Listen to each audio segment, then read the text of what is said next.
Outside the suburbs, the people are sparse. A man wears a toxic mask, wearing only underwear, driving a car forward. Sitting in the passenger seat is a young guy who is in a deep coma. In the car compartment, there are two bodies. Hearing from afar echoed the police siren. The man immediately took a handgun and a camera. When he filmed himself, he declared all his personal information and said goodbye to his family and children. After finishing the story, he needed a gun to go out in the middle of the road, watching the gun forward. In the end, what did this man go through? Everything must start from 3 weeks ago. Walter has reached middle age. He is a high school chemistry teacher. If you think that he is just a normal person, you're wrong.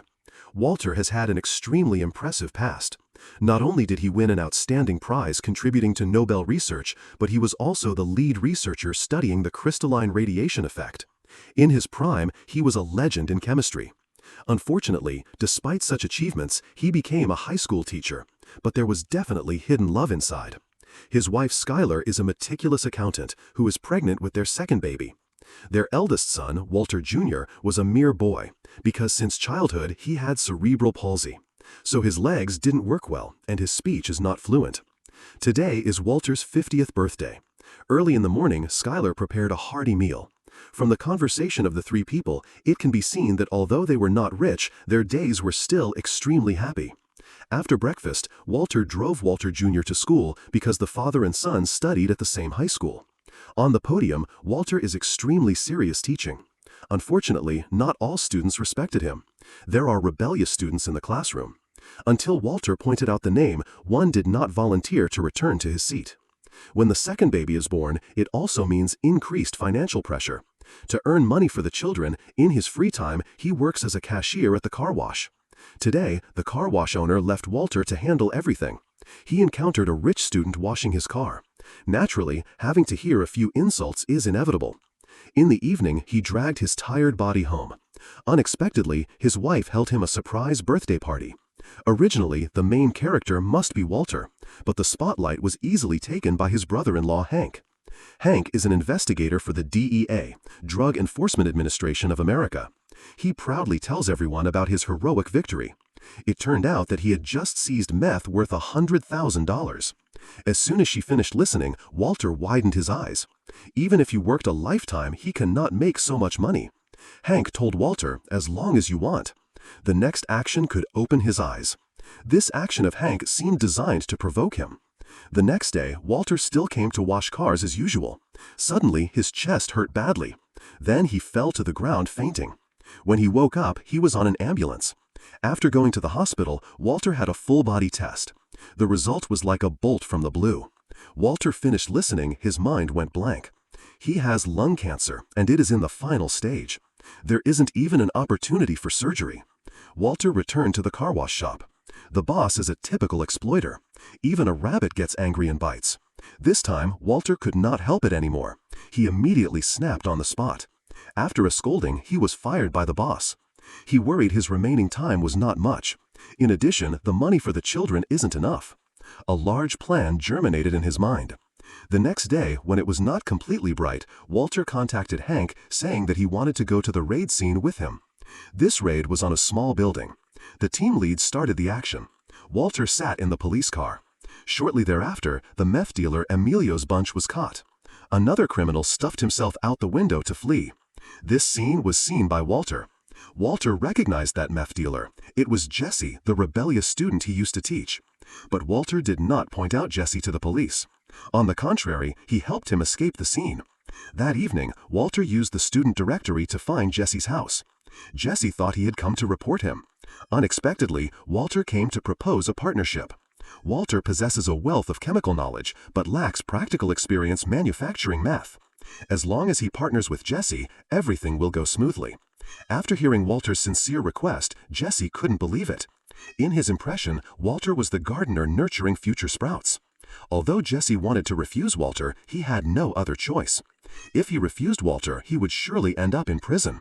Just like that, two people worlds apart shook hands on meth manufacturing. In fact, Walter taking this road is not too difficult to understand. His wife is pregnant, his health is failing.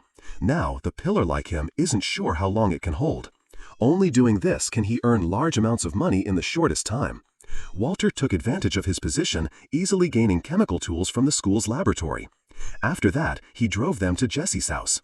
Countless measuring cylinders and cups. Walter is extremely confident in his new career. But Jesse thought it wasn't necessary, because he made meth using just a measuring cup. The student's world is so simple and rough. Tools are complete. Next, they needed to determine the manufacturing location for the meth. Jesse said they could buy an old RV making a mobile lab. Just driving to a remote place, they could conduct business without anyone knowing. Walter didn't hesitate. Thus, 4 people swapped an RV, went to the bank, and withdrew all the money in the house. Until receiving cash from Walter, Jesse still thought he was dreaming. He really didn't understand why Walter suddenly wanted to sell meth. But Walter didn't tell him the truth, just saying he had been enlightened to the truth of life. Without money, people cannot do anything. That day, Walter took his wife and son to the shopping center. Because his son couldn't put on his own pants, he asked Walter for help. Some nearby young people who liked to cause trouble mocked Walter Jr. Skylar wanted to confront them, but was stopped by Walter. So she only comforted Walter Jr. to be deeply self-respecting. But the unexpected happened. Walter rushed over and beat the head bully. Extremely fiercely. Although extremely satisfying, this scene made his wife and son nearby dare not believe their eyes. On the other side, Jesse successfully bought an old RV. Everything was prepared. The two of them went to a distant suburb to start their business. Cooking meth makes clothes smell. Walter took off all his clothes, leaving only pure white underwear. Although it was the first test, an expert is still different. Walter, a top figure in chemistry, easily created meth crystals with extremely high purity. In contrast, the expert Jesse constantly made mistakes, needing Walter to save him. Looking at the finished product Walter created, Jesse instantly understood the gap between an amateur and a master. End of the first day's work. Jesse told Walter they would continue production tomorrow, and he would be responsible for contacting a buyer. The next day, Jesse went to find a buyer called Crazy 8. Coincidentally, Crazy 8 is Emilio's cousin. What Jesse didn't expect was that Emilio had been bailed out of jail. He suspected Jesse sold him out. How else could he have been arrested while Jesse was unscathed? Crazy 8 tested the new finished product from Jesse. He was immediately impressed, but didn't believe Jesse had such skill. Behind him, there must be a high-level person. So they arrested Jesse and took him to meet Walter. Meanwhile, Walter was still dedicated to his work, unaware danger was approaching. Emilio immediately recognized Walter as the one who rode with the police against the meth dealers. He thought Walter was the informant. Seeing the situation was bad, Jesse wanted to hide but was knocked out. Seeing that, Walter didn't dare act rashly. Just as the opponents gloated, preparing to act, Walter devised a plan. He told them to spare himself and Jesse, and he guaranteed to teach them how to make pure product. As expected, Crazy 8 and Emilio couldn't resist this fascinating temptation. Would Walter really teach them? Of course not, because he understood that even if he taught these two people, they would still kill him afterward. He poured red phosphorus into hot water, then quickly ran out of the RV compartment and closed the door. Then a terrifying explosion sounded inside. Not long after, there was no movement in the car. Originally, Walter wanted to call Jesse. Who could have guessed the RV battery was dead from Crazy 8 leaving the headlights on? No matter how much he tried, it wouldn't start. Out of options, Walter quickly put on gas masks for himself and Jesse. Prepare to drive away. Who could have guessed police sirens were getting closer and closer? Could he be about to be arrested? Walter pointed the gun forward but lacked the courage to confront the police. He also didn't want his life to end with prison years, so he decided to use the gun to kill himself. But someone who never handled a gun like him didn't even know to release the safety latch before firing, so the suicide attempt also completely failed. Just as Walter was about to surrender, he discovered the vehicles arriving weren't police cars. They were fire trucks. Thanks to that, the heavy rock in his heart fell. Jesse finally woke up, bewildered by the scene before him, unable to say a word. Walter used this accident to teach Jesse elementary knowledge. Red phosphorus with hot water creates phosphine gas, an extremely toxic substance. It was because Crazy 8 and Emilio lacked basic knowledge that they died early. At night, Skylar asked Walter what he did outside that afternoon. Walter didn't answer. Seeing her, he started to be intimate with his wife. Compared to the hesitant actions before, Walter completely showed the strength of a man. But it could be seen, Walter stepped onto a dangerous path. The fire of hope for the future is also being ignited. But were Crazy 8 and Emilio really dead? Of course not. In fact, right after the fire department left, thanks to a passerby's help, the two people pulled the car out of the arid land. Despite Jesse's strong opposition, Walter insisted on driving the RV to Jesse's house, wanting to deal with the two meth dealers in the trunk. Early the next morning, Jesse pretended to be a delivery staff member to call Walter's home phone. It turned out Crazy 8 was still alive. They needed to deal with him quickly. But Walter was temporarily at a stalemate. He just answered through the speaker to take the package and went to school to work. Just this unusual expression couldn't help but make Skylar doubt. She called the number back. Just hearing the other end, Jesse's strange, rough words sounded like no good person. After that, she looked up the phone number online and found 18 different types of banned substances listed. This was also Jesse's sales page. This image shocked Skylar. At this time, Walter at school was full of distraction. He couldn't teach. In the middle of the lecture, a student asked him if the final exam would have a question about today's lecture knowledge. But Walter heard, "Will this knowledge appear in the murder?" because final exam and murder sound similar in English. Gave Walter a new idea. After class, he secretly took 2 bottles of hydrofluoric acid with extremely strong corrosion from the laboratory. Then he drove to Jesse's house. On this side, Jesse was on the 2nd floor, tending to a wound on his face, when he suddenly heard a sound outside. He opened the window to look, then saw the RV door was opened by someone. Seeing that, Jesse picked up a bat and went down to check. By the time he got down, Crazy 8 took the keys and drove away. But he couldn't run far. Walter spotted him driving erratically. It was clear he wasn't fully conscious yet. As soon as he saw Walter, he risked his life to run away, resulting in crashing into a tree and fainting. Walter quickly dragged him into the trunk of his car. The unlucky guy was once again taken to Jesse's house. The two took Crazy 8 down to the basement. In case he escaped again, Jesse took a bike lock from the garage and decisively locked Crazy 8 to a column. After that, the two started to blame each other. Walter scolded Jesse for leading the 2 meth dealers to them, but Jesse retorted that if Walter hadn't found him to make meth, nothing would have happened. The argument could be paused, but the other body couldn't wait. Don't forget, Emilio's body is still in the RV. In this hot summer, the body will soon decompose. By then, all the neighbors will smell it. Luckily, Walter soon thought of a way to handle it. Use hydrofluoric acid to dissolve the body. Naturally, the expert Jesse thought that wouldn't work. Unexpectedly, Walter, when serious, was so cool-headed. Also, to prevent a long night, Crazy 8 couldn't be kept forever. Anyway, he lived and became a nightmare. Initially, Jesse thought dissolving the body was too evil, but when he heard about handling the logistics, he immediately volunteered for the task of disposing of the body. But Walter wasn't an idiot. He decided to split the tasks. Perhaps the fool like Jesse also has the blessing of a fool. He ended up in charge of destroying the body. Walter took on the mission to help Crazy 8 meet his ancestors. Next, the two of them split up. Jesse went out to buy containers for the dissolving acid. Walter, on this side, brainstormed how to take action. Although his knowledge was rich, who has ever killed? Just as he was unsure what to do, Jesse called for help. It turned out he was at the supermarket but still didn't know what container to buy, worrying that a common plastic basin wouldn't withstand the acid's corrosion. Hearing that, Walter was so angry he almost had a stroke.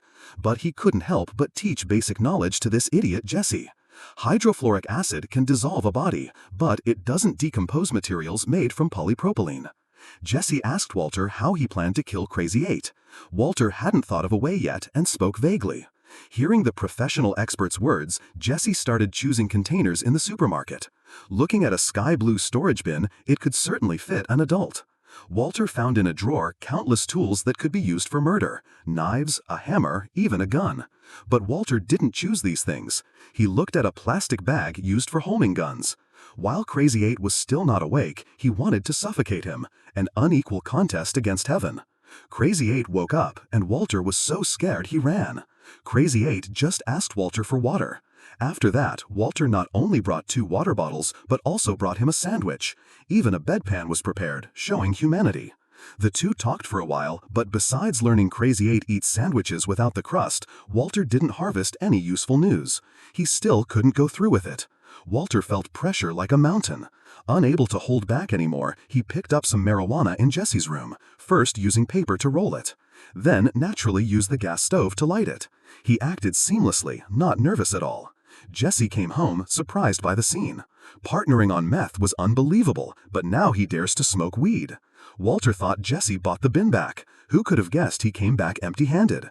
Jesse argued that the plastic containers in the supermarket were too small to contain a person. Listening here, Walter was exhausted. Walter saw clearly. If one barrel doesn't contain the whole body, use two. One for the upper body, one for the lower body. At this point, Jesse realized his IQ was lacking. To change the subject, he asked Walter if he had taken action yet. As soon as he finished speaking, coughing sounded from the basement. At this time, neither had completed their duties. Because he had to go with Skylar to the obstetrics hospital, Walter had to go home first. At the hospital, he heard good news. The second baby is a little princess, and the development process is relatively healthy. Walter always wanted a daughter. This time his prayer was answered, but joy couldn't hide the tragedy. Because of his serious illness, he feared he couldn't watch his daughter grow up. After the doctor left, Skylar looked worried about Walter's small pancreas, likely a mistranslation for his cancer. She couldn't help but ask about Jesse. The internet shows this person is related to the preparation and trading of meth. Why does Walter contact this type of person? This time he answered that he was just buying marijuana. Skylar couldn't react immediately. His husband is already a person who has lived more than half his life. How could he do such a thing? Facing Skylar's endless questions, Walter also couldn't help but get angry. He told his wife not to care about his business anymore. Seeing her husband lose control, Skylar didn't know what to say. Day, Jesse smoked meth violently. Finally, he began destroying Emilio's body. Skylar went to Jesse's door to warn him not to sell to Walter anymore. If not, she would call the police. At this time, Jesse quickly took the blame for Walter, saying he sold Walter the weed. Luckily, his IQ had increased a bit. He didn't expose Walter's lie. Skylar left without discovering the bodies nearby. After the recent scare, Jesse was planning to pull the body to the second-floor bathroom. Despite everything, he started pouring the acid solution into the bathtub. Walter arrived at Jesse's house later. Also, because of Skylar's visit, the two had a dispute. Walter said it wasn't intentional, don't blame himself. Anyway, he couldn't tell the truth that they killed people and made meth. Making him angry was just reluctance. But Jesse was worried he'd be caught by the DEA. Walter explained that the meth Skylar mentioned was just weed. But now he and Jesse were in the same boat. At this point, Jesse believed Walter didn't sell him out. Jesse proudly said his duty was completed. Walter then knew this idiot thought he had dissolved the body in the bathtub. He couldn't help but be bewildered, dumbfounded, looking at the ceiling. The acid had soaked through and dripped onto the first floor. Just a second later, a whole section of the ceiling fell. What fell down included bones. The body hadn't been fully dissolved.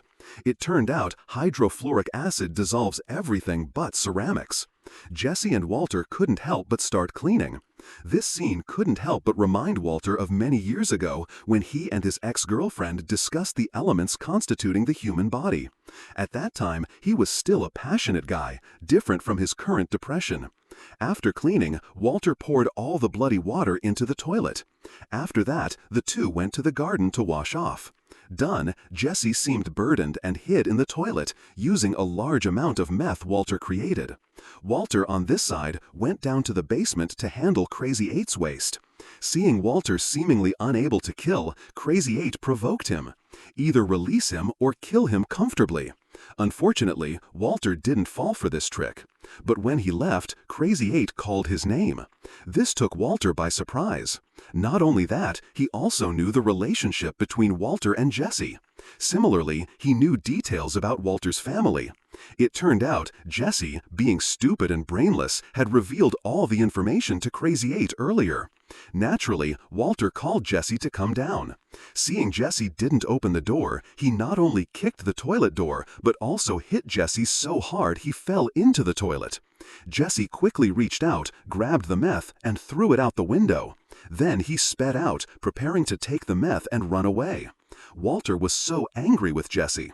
At the last moment, he risked his life to chase. The two quarreled endlessly. Jesse swore he didn't reveal Walter's news. In addition, he said he had completed his task. As for Crazy 8 in the basement, that was Walter's responsibility. He didn't care what Walter did. Then Jesse drove off blatantly. On the other side, Skylar mistakenly thought Walter Jr. had become addicted. She wanted to ask Sister Marie to explore if Walter Jr. had smoked weed when they were still in college. Marie misunderstood and guessed Walter Jr. was smoking meth. Despite the wrong guess, Marie's intuition was sensitive. Although Skylar explained Walter Jr. was a docile guy, Marie still secretly contacted her husband Hank, telling him to find an opportunity to teach Walter a lesson. It's hard to imagine that Marie, who looks extremely righteous, was actually a thief. When in a shoe shop trying on shoes, while the seller wasn't noticing, she took her old shoes and put on a new pair, then left. Hank took Walter Jr. to a motel, a gathering place for meth users. Hank wanted Walter Jr. to witness firsthand how addicts live. Not long after, Hank called over Wendy for a chat. No need to say, she is an addict. Wendy thought Hank came to arrest her. She hurriedly explained she didn't have any meth on her today. Actually, Hank just wanted to use her to threaten Walter Jr. Her mouth was soon destroyed by meth, more than enough to give others nightmares. Before Hank used so much thought, Walter Jr. reappeared innocent and naive. He hadn't done anything. Wendy returned to the small room in the motel. Unexpectedly, her customer was Jesse. It seemed normal for Jesse to repeatedly conduct business with her. In the evening at Jesse's house, the problem of whether to deal with Crazy 8 remained. At this moment, Skylar called asking why Walter wasn't home yet. Walter lied he was at the car wash. Skylar immediately saw through it because she had called the car wash first and learned Walter had been fired half a month earlier. Walter hadn't explained yet. Skylar angrily hung up. Frustrated with Crazy 8, Walter went down to the basement. Walter's illness acted up. After a violent coughing fit, he fainted in front of Crazy 8. The sandwich scattered all over the ground. The plate was also broken. Not knowing how long, Walter woke up. He cleaned the ground. Then he went upstairs and remade a new sandwich. This time, he brought a few cans of beer. Walter wanted to talk to Crazy 8. He frankly said he was terminally ill and couldn't live long. Now the reasons not to kill were few. He wanted this conversation to find many reasons not to kill Crazy 8. Suddenly, the two talked much better than imagined. They had common topics and conversed well. More unexpectedly, both were from the same hometown. Regarding Walter manufacturing meth, Crazy 8 said one word that directly poked his pain. He frankly said Walter did it just to try to earn a sum of money to leave for his wife and children. His words couldn't help but make Walter tear up. He wasn't afraid to die. He was just worried his family wouldn't live well. After a huge, clear confession, Walter let go of the room lock for Crazy 8. At the same time, he made a decision. He wanted to release Crazy 8. Therefore, he went upstairs to find the key to unlock the bike lock. As Walter crushed an empty beer can and threw it into the trash, he suddenly thought of something. He reassembled the broken plate. As expected, something was wrong. A piece was missing. Walter had a bad speculation. Worried he was wrong, he searched the trash again but found nothing. Walter went back down to the basement. Crazy 8 turned away, thinking Walter came to unlock him, so he cooperated obediently. Just as Walter stood behind him, he suddenly changed his expression because the missing plate shard appeared in Crazy 8's sleeve. "Do you want to use this to kill me?" Crazy 8 didn't answer. He took out the shard, wanting to stab Walter. Fortunately, Walter was prepared. He grabbed the bike lock. Crazy 8 struggled. The result was strangled until he stopped moving. In the end, you're just trying to live. The next morning, Jesse, after a night out, finally returned home. The neighbors were all outside gossiping. This stressed Jesse, afraid the house was discovered. He rushed to the RV to check. Who could have guessed the RV had been towed? He went down to the basement. It was also empty. Only in Jesse's heart did he understand Walter had completed the task excellently. Walter returned home.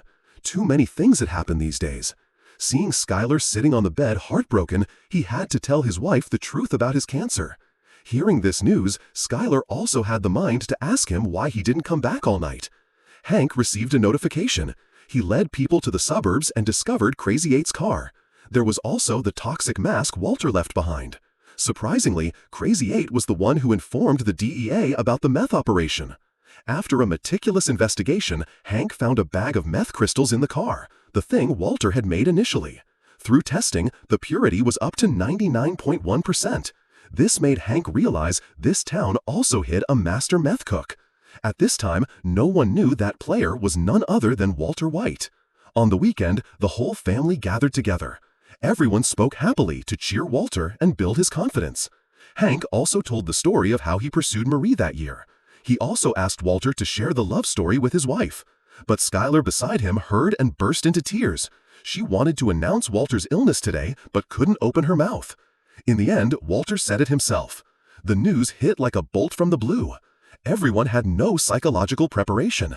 In the evening, people sat together to discuss Walter's treatment plan. Hank, being extremely realistic, said if Walter unfortunately passed, he would take care of Skylar and Walter Jr. In the evening, indoors at Jesse's, two good friends, Combo and Pete, came to visit. Combo noticed the large hole in the ceiling. He was curious what happened. Jesse used a few words to explain vaguely. Inherently, Jesse didn't want to smoke anymore, but his mouth said one thing while his hand held the meth pipe. Finally, he couldn't resist the sweet poison. All three began to smoke. It fried their brains. By the time they awoke, it was the next morning.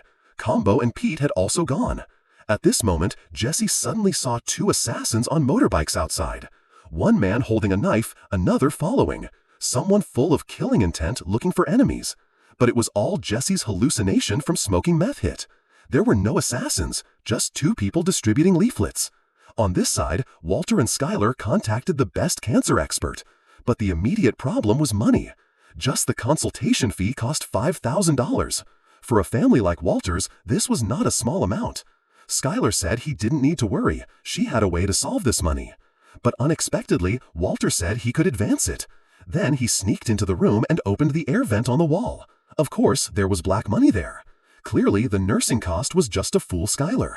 Fortunately, this amount was still enough to pay the expert consultation fee.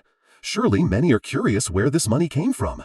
Actually, it was money he and Jesse found on the other two meth dealers. After settling the account, the two divided it equally. That day, he was about to go to the bank to deposit the remaining money into his account. On the way, he encountered a police car. Because of guilt, Walter was extremely tense. He just stopped the car on the side of the road. Until the police car passed, he gradually calmly started driving again. It was hard to find a parking space in front of the bank. Hesitating, a spot was occupied by a BMW. The car owner was a lawyer wearing a vest, looking extremely wealthy. This made Walter's mind more depressed. When he queued, he met that lawyer again. This person looked polite, but answered the phone speaking rudely, words unrepeatable, making others unbearable. Perhaps people were also offended like Walter, but no one dared to stand up and teach him a lesson. In the evening, while the three-person family sat eating, a car slid into the yard. The couple looked out to see Jesse. It turned out this middle-aged man was Jesse's father. The reunion scene was awkward. No one said anything. Jesse just went back to his room. That night, he finally got a good night's sleep. He opened his eyes the next evening. Parents hated Jesse for lacking intellect, only knowing to make friends with bad people outside. The father thought he was hopeless, but the mother softened towards her child. During dinner, Jesse obediently sat at the dining table. They weren't mercilessly kicking him out yet. Unlike Jesse, the younger brother in the house was much better. Awards hung all over the room, the typical golden child. When Jesse talked to her brother, the mother pretended to pass by and chat. But from this, it could be seen the father had no confidence in Jesse, afraid he would corrupt his brother. Late at night, Jesse lay on the bed tossing. He opened a box. Inside hid paintings he drew when young. It turned out Jesse was very artistic. While he was depressed, Combo called, wanting Jesse to supply goods. He had found a buyer. Just ensure the quality, and they could earn a lot of money. Early the next morning, Jesse, without notifying Walter, ran straight to his house, saying he wanted to greet him. Actually, he wanted to ask if Walter wanted to continue the meth partnership. After experiencing the previous meth dealers, Walter was about to wash his hands and didn't want to cooperate with the unreliable Jesse anymore. Luckily, Skylar had gone to work. Walter was annoyed by Jesse's uninvited behavior. He asked him to leave immediately and never appear again. But Walter should have known. Jesse isn't easy to give up. He still brought $4,000 today, their previous meth sale profit. Unfortunately, Walter's attitude made him heartbroken. He didn't give the money to Walter, but tossed it like a rich woman tossing flowers right in front of him. When Jesse left, Walter immediately threw the money out. Jesse had just gotten home when the maid found meth in his room. This time, parents were furious. What he did outside they couldn't manage, but daring to bring drugs into the house was unacceptable. Facing his parents' questions, Jesse had no way to deny. Just like that, he was kicked out of the house. As soon as he stepped out, his younger brother came, thanking Jesse for covering for him.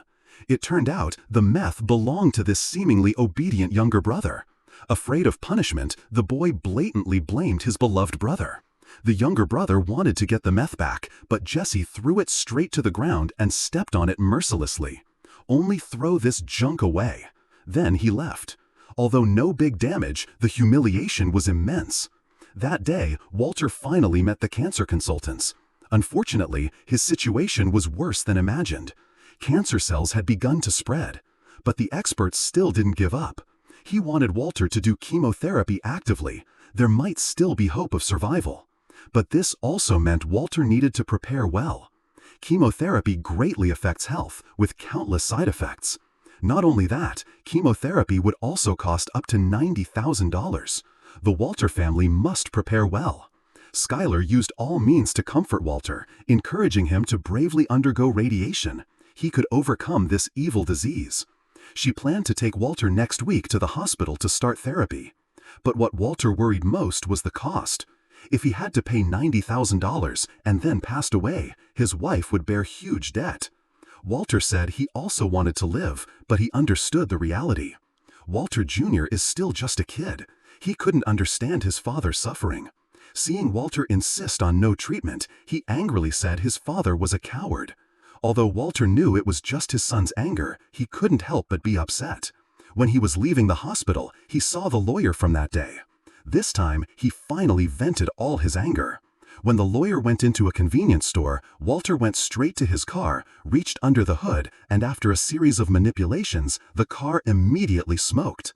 After finishing his anger, Walter drove off, not bothering to look at the scene.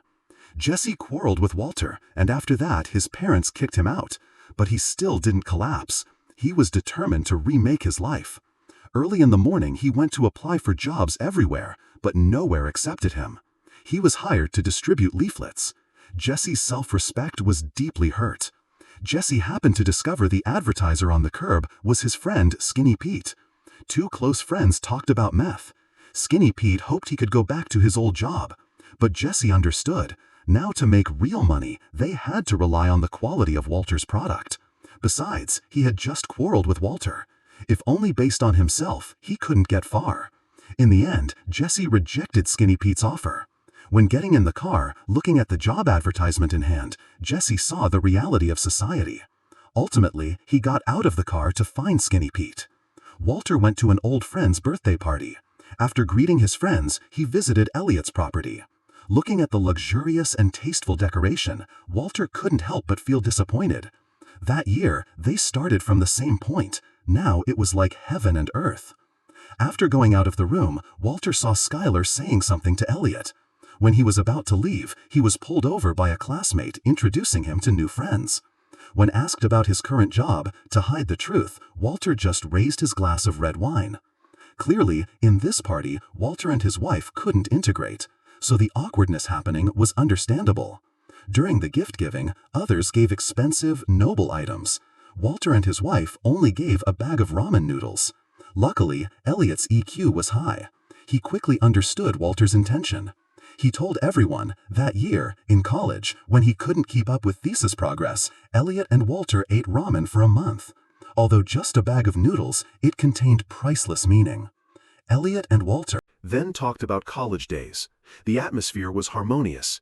Elliot took this opportunity to extend an olive branch, inviting Walter to join Gray Matter Technologies. Not only a high salary, but the company could also provide a team of professional doctors. Hearing this, Walter's face changed. It seemed Skylar told Elliot about his illness. Although the old friend genuinely wanted to help, Walter's pride was too high. In his eyes, unsolicited help was charity. He would not accept it. Walter angrily left the party. He blamed his wife. Why tell his illness to people no longer in their life cycle?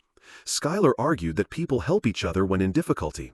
She didn't know this action deeply stabbed Walter's pride. Because of what happened at the party, early the next morning during breakfast, the family atmosphere was icy. No one wanted to talk. Usually, Walter Jr. sat in Walter's car to go to school, but today he chose the bus. On the other side, Jesse and Skinny Pete drove the RV to the suburbs, preparing to cook meth. Jesse, having been burned by Walter, had also progressed. Countless different measuring containers were prepared, no longer using just one bottle. In contrast, Skinny Pete wasn't professional at all, not only not helping, but occasionally causing trouble. After their first batch of finished product was born, Skinny Pete was extremely excited. But Jesse couldn't be happy. This was worthless compared to Walter's high purity. Angrily, Jesse threw away the entire pile. Skinny Pete saw that. It hurt deeply. As for Jesse, he got back in the car and smoked some. Not long after, Jesse made a new batch. This time it was still okay, sellable to low-level users. But for someone who had seen premium meth, this was like garbage. Jesse was no longer the Jesse of that year. He wanted higher purity. Seeing Jesse wanting to fail again, Skinny Pete couldn't help it anymore. He tried to steal the meth from Jesse. The two struggled in the RV. The finished product spilled onto the ground. Jesse angrily pushed Skinny Pete out of the RV and drove off alone. Walter Jr. evening helped friends buy beer. The police showed up. Minors buying beer is illegal. Friends all ditched their bottles. Only Walter Jr., being disabled, had to stay and take the blame. He didn't call Walter, he called Hank for help. At night, Skylar called Hank and Marie to meet. The decision was whether Walter should be treated. Of course, Skylar wanted to use this to pressure Walter into treatment. At the meeting, Skylar knew Walter worried about cost, but now Elliot offered help. If Walter accepted. She advised Walter sometimes receiving help isn't losing face. Walt Jr. got angry, seeing his father inactive. He loudly spoke his thoughts, scolding Walter as a coward who dared not treat. You are disabled, but your parents not only didn't hate you but nurtured you to adulthood. Although life is difficult, I still bravely adapted. I don't understand why you easily give up your life. Next, Marie's words completely surprised Skylar. She thought Walter's decision should be respected. As a nurse, she saw the arduous therapy patients endure. Many only undergo it for their families. After listening, Hank unexpectedly reached for the meth pipe, making Skylar extremely angry. She called them to help, not enable Walter. The unexpected controversy made the meeting chaotic. Only when Walter spoke did everyone calm down. Walter understood. Even if everyone decided for his good, he also spoke honestly. He didn't know when it started, but he had never lived for himself. He thought this was a choice. At least before this life-or-death moment, he wanted to choose how to live. If life couldn't last, lying on a cold bed full of tubes, destroyed by medicine, such a life wasn't worth it. Better to die with dignity, with relatives. Even leaving would be dignified. He said his piece. But Skylar didn't give up. She told Walter, even if he didn't think for himself, he should think of his son and his unborn daughter. Her words made Walter waver. Early the next morning, when Walter woke up, a few books appeared on the headboard. Besides books related to babies, there was a book on fighting cancer. This made Walter realize, since getting sick, he became lacking towards his family, while his wife silently endured and tried her best. After careful thought, Walter finally accepted therapy. Hearing this, Skylar was overjoyed at the hospital. She told Walter to rest assured, Elliot would send a check soon. But would Walter agree to take help from his old friend? Shortly thereafter, Walter received a call from Gretchen, Elliot's wife-partner. She was very concerned about Walter's illness and hoped he would accept help. But Walter bluntly refused, lying that the insurance company would pay all costs. After hanging up, Walter didn't go home but went to Jesse's apartment, actively wanting to partner on meth again. The teacher-student combo re-entered the game. The two got into the RV. From Jesse and Skinny Pete's fight, the place was a mess. Seeing that, Walter reluctantly shook his head. He immediately set rules. Walter only prepares meth. Selling is Jesse's job. No one oversteps. In the following days, Walter transformed into a time manager. Scheduled for chemotherapy, scheduled to teach. Even so, he had to stealthily manage the meth career. His refusal of Elliot's help remained unknown to Skylar and Walter Jr. That day, during a lecture, he discussed mercury 2-fulminate for 2 full minutes. This is an extremely unstable compound that easily causes explosions.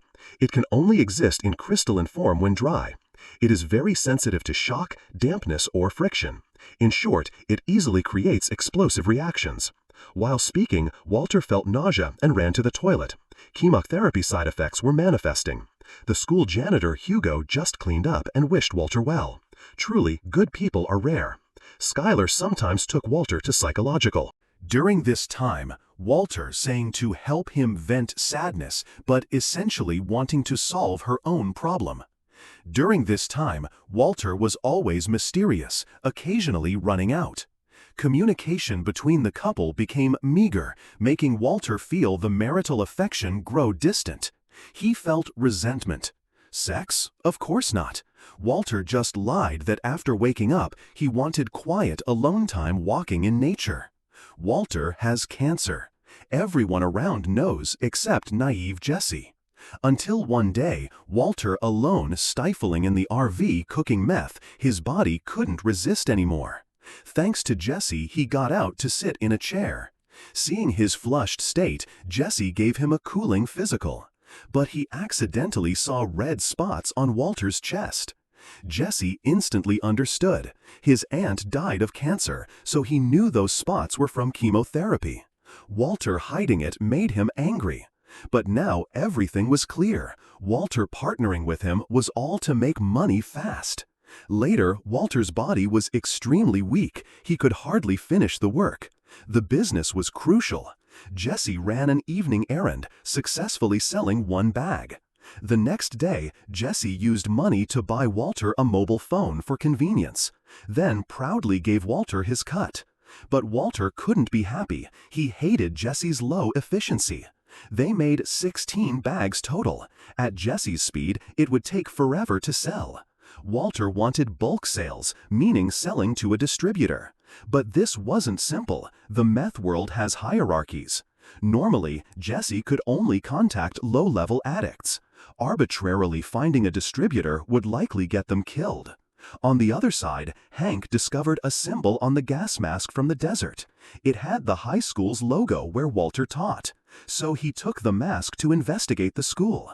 From the roster, Crazy 8 was a student. Luckily, Walter conveniently saw him, otherwise he'd be exposed.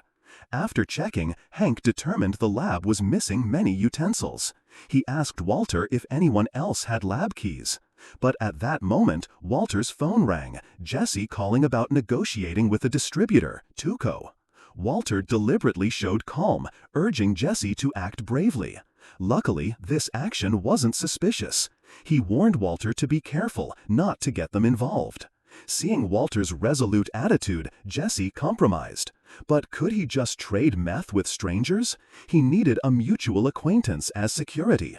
He contacted Combo for help. Jesse managed to contact the distributor, Tuco. At first, Tuco didn't take Jesse seriously. After personally testing the goods, his attitude changed 180 degrees. Jesse thought he had a good deal. Tuco, being cheap, decided to take the goods without paying. $35,000 wasn't small. Why pay if he could just take? Seeing the immediate situation was bad, Jesse wanted to snatch the meth back. Unfortunately, in Tuco's territory, he could hardly escape. He couldn't get the money nor the meth. Additionally, Tuco used a money bag as a weapon, beating Jesse until he couldn't get up. Pathetic. But Walter also had a horrible day. Coming to the school gate, he saw police standing there. It turned out janitor Hugo was arrested because he had lab keys and had a prior drug possession record. Moreover, police found marijuana on Hugo. Almost every evidence pointed to him. Just like that, a good man took the fall for Walter. In the evening, everyone played cards. Although Walter had a bad hand, based on psychological tactics, he won. This also foreshadowed Walter, newly stepping into the meth world, was already scheming more than Hank. The next day, Walter contacted Jesse. At this point, he learned Jesse was beaten. The Hugo situation made Walter feel guilty. Now Jesse beaten made him more upset. Besides external headaches, Walter's body suffered torment every minute. Chemotherapy side effects made his hair fall out. He shaved it all off. This wasn't just a change in appearance, it signified his inner psychology was changing. The Tuco situation couldn't be let go. From Pete, he learned Tuco's base location. Walter decided to rush into the tiger's den alone. After preparing, he finally met Tuco. He held a crystal resembling meth. Walter lied he was Heisenberg, here to collect $50,000, $35,000 for the meth debt, $15,000 for Jesse's hospital fee. Hearing this, Tuco felt angry and ridiculous. Walter didn't say much. He took out a mercury fulminate crystal and threw it to the ground. A deafening explosion rang out. Tuco was terrified. He called Walter a crazy person. Seeing Walter still holding mercury fulminate, his men wanted to shoot, but Tuco stopped them. Confrontation meant mutual destruction. Facing Walter's resolve, Tuco not only paid, but also wanted more transactions. His product was rare. Driving back, Walter looked at the money he risked his life for. He smiled and drove off. That day, the school held a meeting discussing Hugo's arrest. Parents criticized the school for not vetting employees. Initially, Walter felt sinful, but now he felt no repentance. In the meeting, he even dared to flirt subtly with Skylar. Later, in the car, they played a game. The feeling of long absence made Skylar attached. The next day, Walter visited Jesse and gave him his cut. Seeing that, Jesse's heart seemed soothed. But when he learned Walter wanted to continue cooperating with Tuco, supplying 2 pounds weekly, he felt terrible. Meth needs prosoephedrine, hard to buy in bulk. Before, Jesse had juniors buy pills from different stores. Now, insufficient material was a big problem. Making 2 pounds weekly was almost impossible. A week later, Walter and Jesse went to an abandoned car park to deal with Tuco. Perhaps hiding insecurity, both wore hats and sunglasses, looking identical. Although Walter was the cook, without prosoephedrine, they only made half a pound. Hearing that, Tuco was furious, thinking Walter played him. But Walter asked if Tuco could handle 4 pounds. Jesse was dumbfounded. 2 pounds weren't done, now 4? Walter wasn't joking. He had calculated. Circumstances forced innovation. He used his knowledge to devise new meth synthesis avoiding pseudoephedrine. Logically, they were weak, but Walter seized the initiative, demanding $70,000 up front as investment. A week later, he'd deliver 4 pounds plus extra meth as profit. Though furious, after consideration, Tuco chose to trust Walter and paid, not forgetting to threaten. If Walter failed next week, don't blame him for being evil. But the new method needed many ingredients. Walter listed them. Running the errand fell to Jesse. Seeing the professional names, Jesse was overwhelmed. Even reading them tied his tongue. He thought of quitting, but Walter easily brainwashed him into obedience. While Jesse bought raw materials, Walter organized a baby shower. He filmed a touching video for his unborn daughter. During gifts, Marie gave a valuable platinum bracelet. Skylar was surprised and happy. During the party, Hank and Walter went out for air and drinks. Hank took out a Cuban cigar. Walter pointed out it was contraband. Hank felt occasionally breaking rules gave valuable experience. Walter took the cigar from Hank's hand. Hank didn't want to give it, citing Walter's lung cancer. Walter said he wasn't afraid.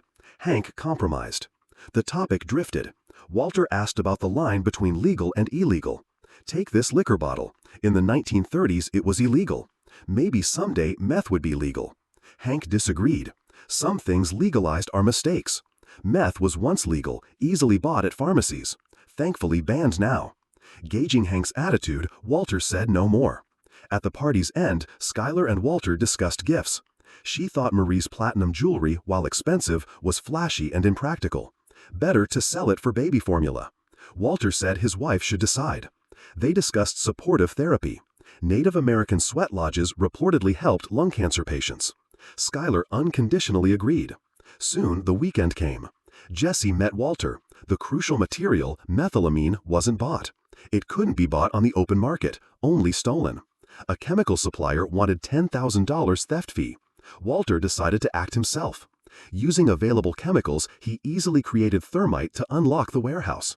Don't underestimate it. It cuts through 4-inch metal easily. That evening, they went to the chemical store. Walter gave Jesse a hood, explaining it was the best he could find at the supermarket. Waiting for the guard to leave, they cut the steel wire. Unexpectedly, the guard returned from the toilet because they had cut the alarm wires. After eliminating the guard, knocking him out, Walter used thermite to break the warehouse lock and stole methylamine. Finally, they could cook without ingredient worries. Originally, they went to the suburbs as before, but the RV wouldn't start. Repairing it wasn't timely. Walter decided to cook right in Jesse's house. Jesse also decided to sell the house. The place felt haunted. Walter worried during cooking a realtor might bring buyers. If encountered, big trouble. Jesse called the realtor but got voicemail. Just like that, they cooked meth frantically in the basement. The realtor brought a crowd to view the house. Hearing the sound above, Walter told Jesse to go up and prevent anyone from coming down. Among the viewers, someone smelled something strange. The professional realtor quickly used air freshener. Someone wanted to see the basement. Jesse tried to delay, but they insisted. Finally, Jesse launched an excuse. The price was wrong. He wasn't selling anymore. Thanks to that, the risk was resolved. That weekend, Skylar had a headache. She went to a jewelry store planning to sell Marie's gift. But the owner said the item was stolen and suspected Skylar was the thief. She explained it was a gift for her unborn daughter, pointing to her pregnant belly. The owner asked who gave it. Skylar didn't want to sell Marie out. Hearing the owner threaten police, Skylar pretended to go into labor. The owner panicked and agreed to let her go. After escaping, Skylar called Marie, who denied being a thief. At the weekend's end, Walter returned home. Exhausted, he rested on the sofa unshowered. Skylar, thinking he was unwell, brought him orange juice. But she soon smelled a strange odor on Walter. He explained it was Native American herbs. Luckily, Skylar didn't doubt. She confided her bad weekend. Marie's gift was stolen, almost getting her arrested, and Marie refused to admit it. Walter comforted her. Sometimes family does unexpected things. Walter said this ostensibly about Marie, but really about himself. His dangerous meth involvement was for family. He sought rationalization for his wrong behavior. A week passed, time to deal with Tuco. This time, Walter brought 4.6 pounds. Tuco suspected the color was different. He'd never seen blue meth. Walter explained the new method guaranteed quality. Tuco tested it. The blue stuff was very potent. He believed Walter. But Tuco's junior suddenly warned Walter and Jesse. Tuco felt challenged, thinking his brother was overstepping. Who's the boss? Seeing the atmosphere tense, Tuco exploded, beating his junior badly. Walter and Jesse witnessed it, horrified. Tuco wanted to make an example, ensuring Walter and Jesse didn't cross him. Initially, Walter didn't want to deal until Jesse was beaten. Using Heisenberg was dangerous. Tuco's violence meant he could turn instantly. The beaten junior was an expensive lesson. Could the next deal be peaceful? Facing violent Tuco, could they turn danger to safety? These questions will be answered next season. If you like the Breaking Bad series, remember to look forward to the next fascinating content.